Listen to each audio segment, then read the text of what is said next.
Well, it looks like more home buyers and sellers are striking deals, but those deals are extremely fragile, and there are plenty of opportunities for them to fall apart. Joining us to talk about it now, Eldad Moraru of Long & Foster.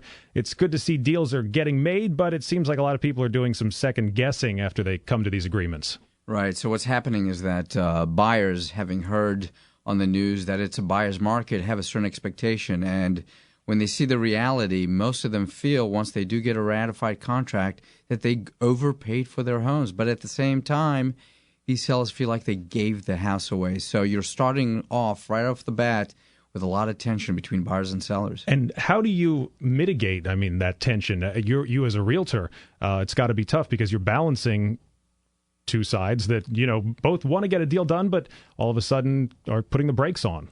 I get proactive and let, I don't know that other agents do this, but I do tell my sellers, if it's my sellers and my buyers, the same thing, that, look, I know this is how you feel, but guess what? The other side feels this way as well. And some of them realize that, wow, that does make sense. So you got to point it out to people. Yeah, an awakening moment, I guess, for some people.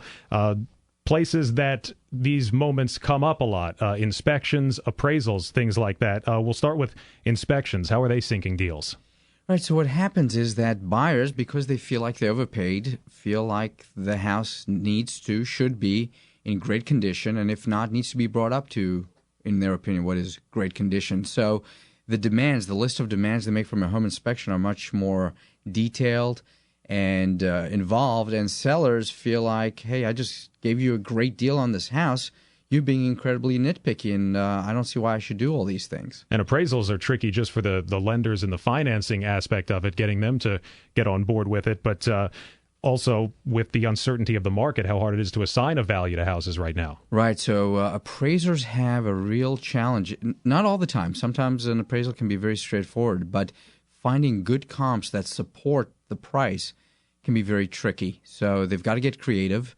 What I do as a listing agent is I will meet the appraiser, because the advantage we as realtors have is that we've probably been inside a lot of these comparables, and these appraisers have not. So, personally, I get calls by appraisers all the time who ask questions about past sales. Hey, did it have a new kitchen? What was the condition? And I'll talk to all appraisers because it helps them and it helps everybody. So as a listing agent, if you can shed light on the subject, for the appraiser, it helps. Point out to them the fact that, hey, we just put a new furnace in 3 months ago. That matters. The kitchen was remodeled during the time frame that these sellers have owned the house. All those things do factor in, and it helps to point that out and make them aware. In addition to just making this more complicated, do you ever see these deals just completely unravel because of these kinds of things as the talks go on? Yes, they do. They do. My philosophy is if you do see an issue coming, hit it head on early. Sometimes people say, well, let's just kind of ignore it, and then maybe in 2 weeks when we bring it up, it won't be as much of an issue. The reality is the sooner you can get it on the table, get people talking, and trying to figure out a solution, the more likely you are to find a solution. Eldad Moraru of Long & Foster. You can read more at WTOP.com. Money News coming up next.